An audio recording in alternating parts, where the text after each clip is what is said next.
Hello again. It is Crew Call here on Motor Racing Network. So glad you've joined us as we talk to the men and women behind the wrenches and get behind the scenes in the NASCAR garage. Steve Post, MRN pit reporter, along with 25-time winner in the NASCAR Cup Series, Todd Gordon here. Todd, how are you? I'm good. Glad to be on. Fantastic. Good stuff, that's for sure.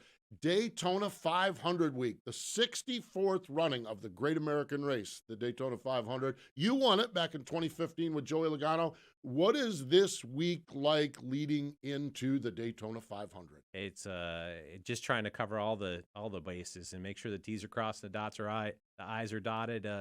It's a cool week because you're anticipation. You know, this is all the work you've done in the off season, and especially for these guys this year, brand new car. Don't know what the challenges are going to be, but you've got a little anxiety about those things, but really excited to get the season rolling and back into the routine that you're normal to. Is that anxiety, that anxiety for competitive guys like you, that's what drives you. Yeah, that's the hook. It is. It's what drives you and makes you want to do this. It's that feeling, and you kind of feel off in the off season because it's not the routine that you have. You get into the race season and you have a routine. You've got, what your Mondays, Tuesdays, Wednesdays look like, and getting to the racetrack and working on that and looking out beyond it. And the off season's kind of been like, wait a minute, I'm in the shop for 5 days, 6 days, 7 days.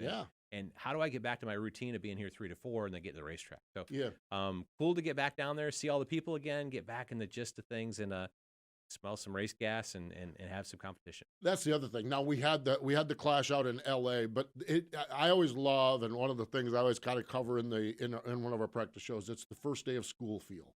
You communicate, you know who you guys are, but you have a buddy that's on this team and he shows up in a different uniform and a different shirt. It's the first day of school feel, and this is a neat, close-knit community we work in. Yeah, it definitely is.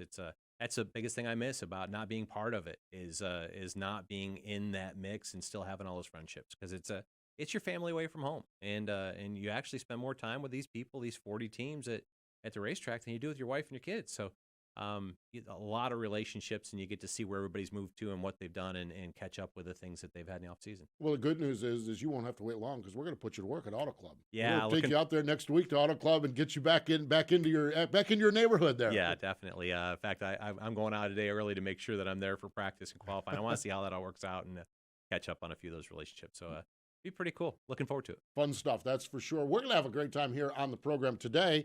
Cliff Daniels, the championship-winning crew chief, he joins us here on Crew Call.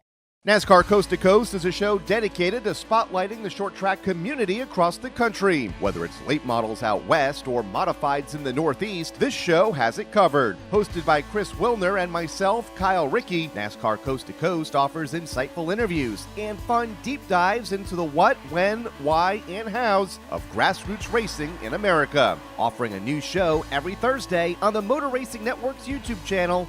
This show serves the heart of racing from coast to coast.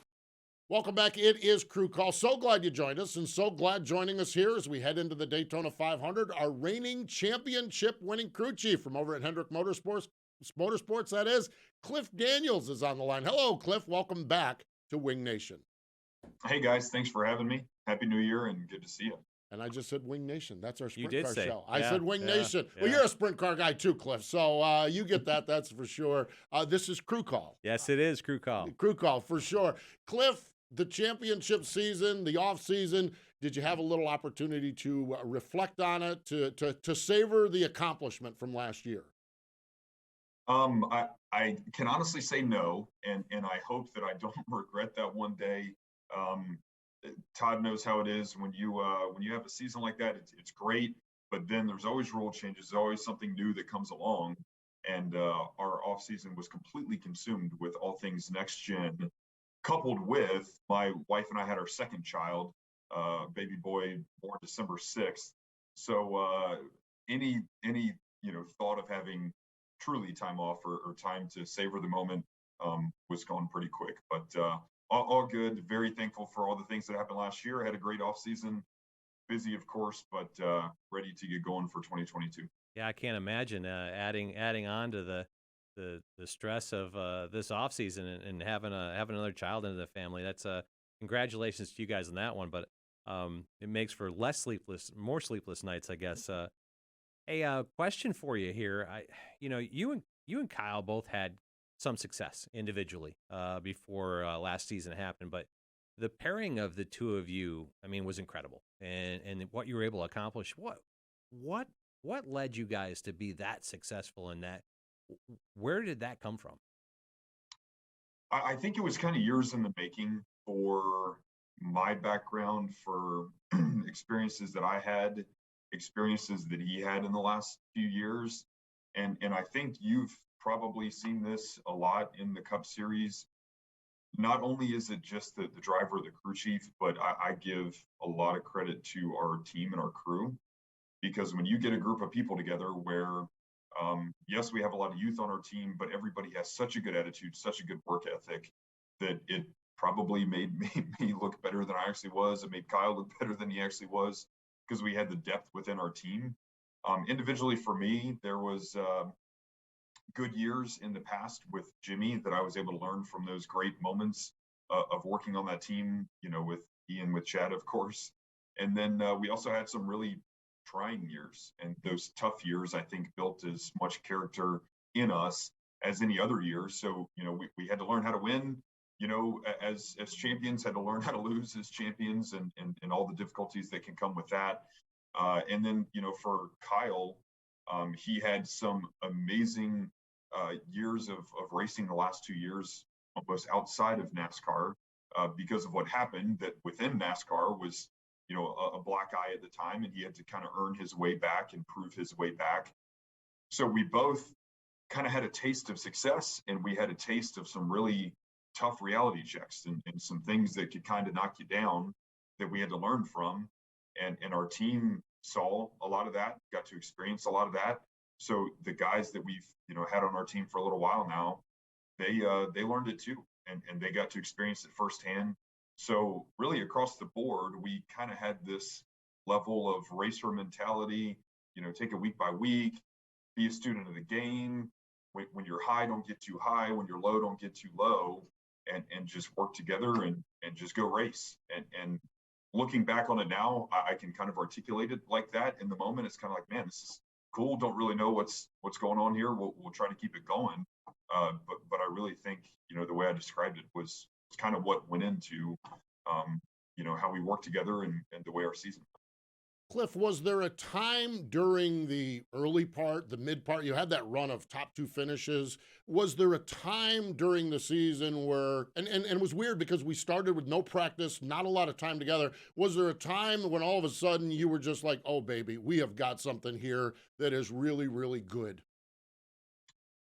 To a point, yes. When you look at the success that Hendrick was having, during last season, we knew our cars were strong, but I kept thinking of recent examples that we've had where guys maybe weren't as strong during the season, and would really get hot in the playoffs.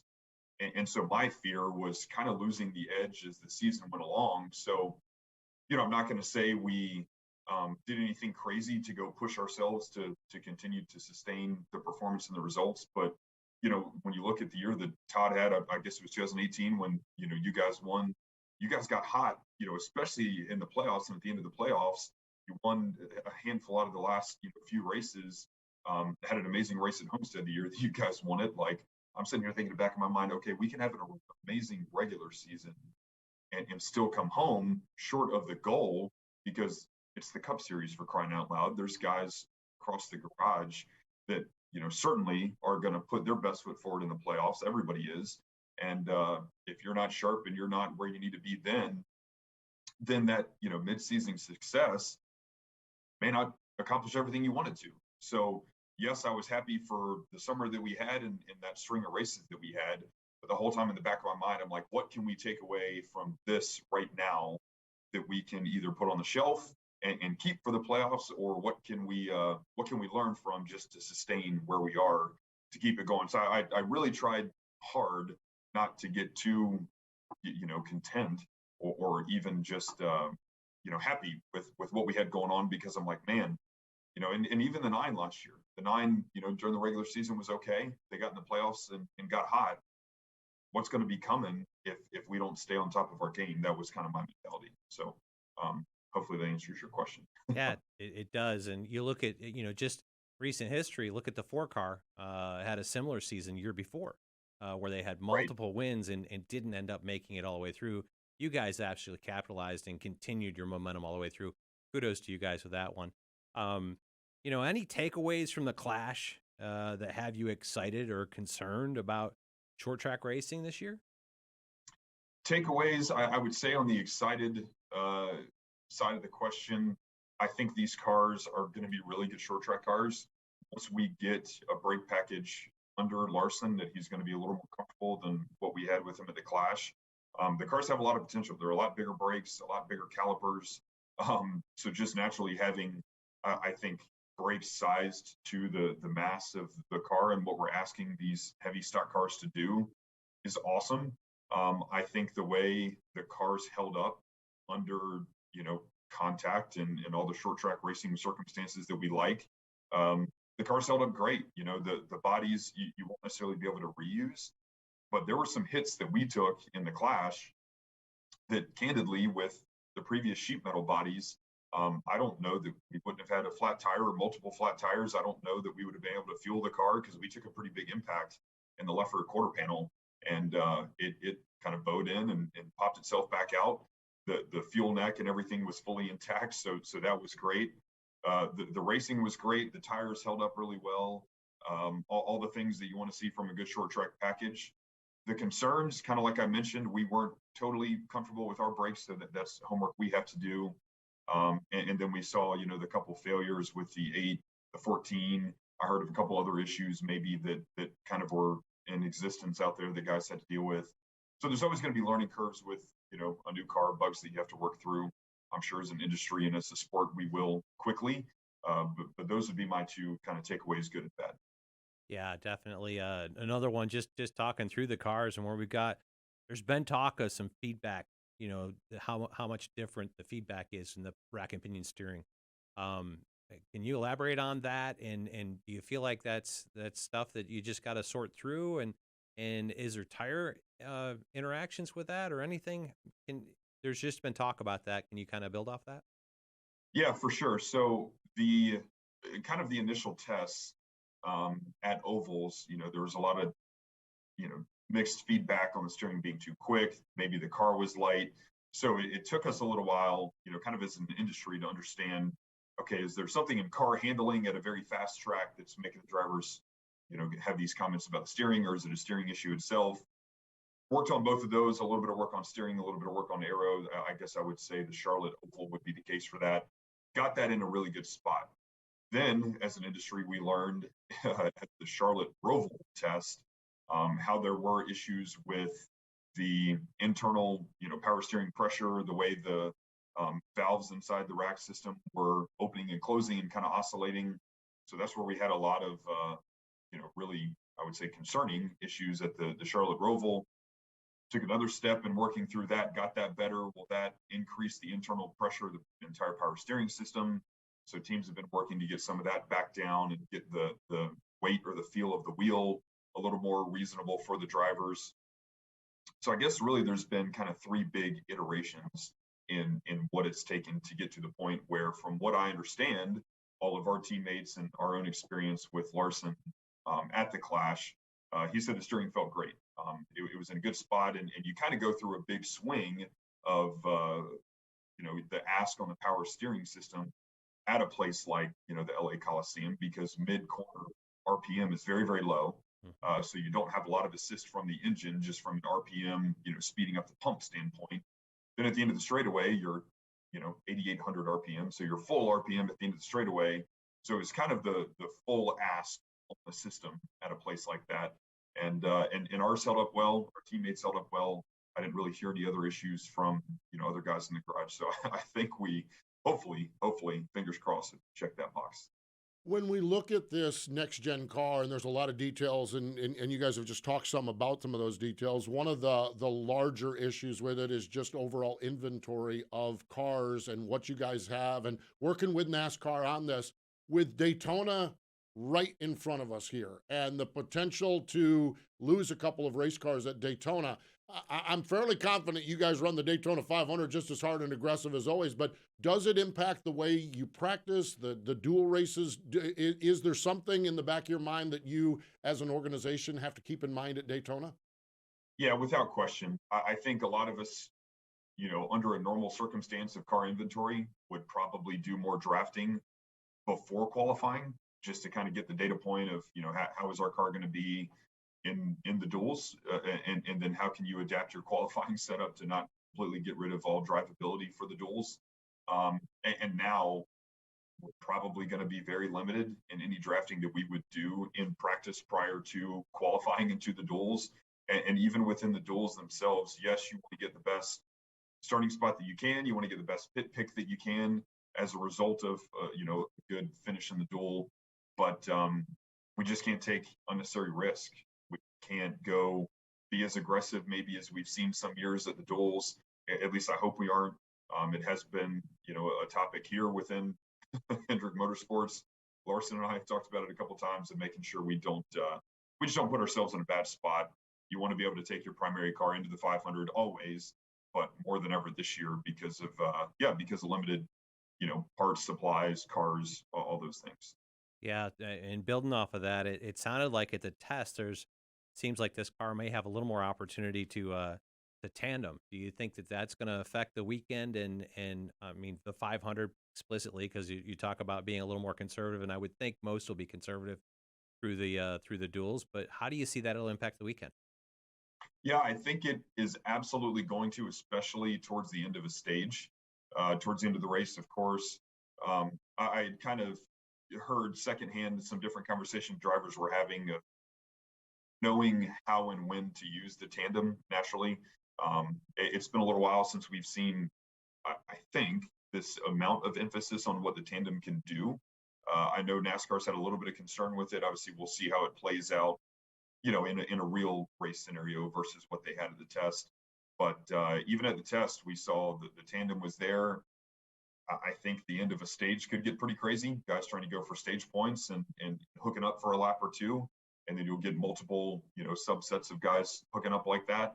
And certainly the end of the 500 is always exciting. We all know that. So it's definitely going to impact the weekend. How do the bumpers hold up? How does, temp management go? And then how stable are the cars during the tandem, and how that goes. Of course, those questions are yet to be answered fully, but it's going to be there. It's going to be an impact for sure. Final question for you, Cliff, before we cut you loose here and head on down to Daytona. You've won a championship now. You've been around the sport. You grew up on the short tracks of Virginia. On the pecking order of important things to you, a Daytona 500 championship, where does that fit into your personal pecking order of, I want to grab one of those. I want to grab one of those, and I might as well do it now. My answer to that isn't super short because as a kid, I always thought it would be so cool to win the Daytona 500. That was always this big aspiration, and of course, winning a Cup championship. But I'm going to be honest with you. My experiences at Daytona with Tony Stewart, with Jimmy Johnson, and so far with Kyle Larson have not been great. So I feel like there's this like gray cloud over my head when it comes to the 500. When we've had good cars, something happens at the end of the race. When we haven't had good cars and we find ourselves up front, we still get crashed coming off of turn 4 and finish 18th or something. So I don't know. I think it's kind of mellowed out my realistic thoughts for Daytona. Maybe it could never happen, or I don't know. I would love to have it because it's the great American race. It's the biggest race of our season. Everybody wants to win that race, to have the bragging rights of it, and just all the great things I'm sure that come with winning the Daytona 500. I just haven't had any good experiences in 10 or 12 years in the sport. So I don't know. Maybe one day it'll happen. Hopefully it does. Yeah, I think you've changed a lot of things around in the last year, and you got a good opportunity going forward. Good luck with this season. Appreciate your time today. It's been great to have you on, have a few conversations here. Yeah, thanks for having me, guys. See you soon. There we go. Cliff Daniels, crew chief for Hendrick Motorsports with Kyle Larson. Stay with us. More Crew Call in just a moment. NASCAR Coast to Coast is a show dedicated to spotlighting the short track community across the country. Whether it's late models out west or modifieds in the Northeast, this show has it covered. Hosted by Chris Wilner and myself, Kyle Rickey, NASCAR Coast to Coast offers insightful interviews and fun deep dives into the what, when, why, and hows of grassroots racing in America. Offering a new show every Thursday on the Motor Racing Network's YouTube channel. This show serves the heart of racing from coast to coast. Always great to catch up with our crew chiefs, especially a reigning champ crew chief like Cliff Daniels. Todd, he talked a little bit about the Daytona 500. Are there clouds every once in a while that you find that get over crew chiefs and teams' heads at events? Definitely. Really? Yeah. It's you're almost defeated getting in there until you change your mindset. I had some guys that work with Kurt, and he hated Martinsville for a while, and then had a good run there. Like, it's just you go through those things, and when you get your mindset in a different spot, they're going to have success there. Oh my God, yes. They've won every place else. Why wouldn't they win there? I think it's just a learning curve. And the one thing about the Daytona 500 is you get to walk away calling yourself a champion, not a winner. Right. Yeah. It's a difference. So the Daytona 500, you're a champion when you walk out of there a victor. 2015, what was the aftermath like after you won that race? It's the one race that the celebration goes on for like 18 hours. You're there in victory lane. You go through TAC. You stick around because on Monday you put that car into the Daytona USA, and you make the presentation Monday morning. You're probably not in the greatest of positions at that point because you've had a great night, but partied a little bit. It's one where you still get to do that, and you there's a whole presentation ceremony in the morning. Yeah. And I know this year they've kind of changed that up a little bit. They're still going to have their presentation, but you're going to get the car back. Right. But they're going to duplicate that car with one of the prototypes, is what I've heard. So yeah. It's just most races you win at. It's cool because you've got victory lane. You go through TAC, and then you hop in the airplane. You go home. And here's one that the celebration continues on in the morning the next day. We will see what happens, that's for sure. Motor Racing Network has you covered all weekend long. If you're following along on this podcast Thursday, tonight then, 6 o'clock, it's the Blue-Green Vacations Duel at Daytona for the NASCAR Cup Series. Friday, 5:30 Eastern Time, NASCAR Cup Series practice. At 7 o'clock Eastern Time, the NextEra Energy Resources 250 for the NASCAR Camping World Truck Series. A busy, busy day on Saturday. We start at 10:30 a.m. Eastern Time. NASCAR Cup Series final practice, the old school happy hour. We'll see how happy people are with that. At 1:30, it's the Lucas Oil 200, driven by General Tire for the Arca Menard Series. And at 4:30, love this name, Beef. It's What's for Dinner 300 for the NASCAR Xfinity Series. Love that title. Yes. Good title. Yes, Absolutely. it is. And it all wraps up on Sunday, 1:30 Eastern Time, the 64th Annual Daytona 500. Motor Racing Network is there. You can find your local affiliates, find all the air times, and even do reminders on MRN.com. Let's go see who wins this championship this weekend, Todd. It's going to be awesome. It is going to be awesome. He's Todd Gordon. I'm Steve Post. Thanks for joining us here on Crew Call.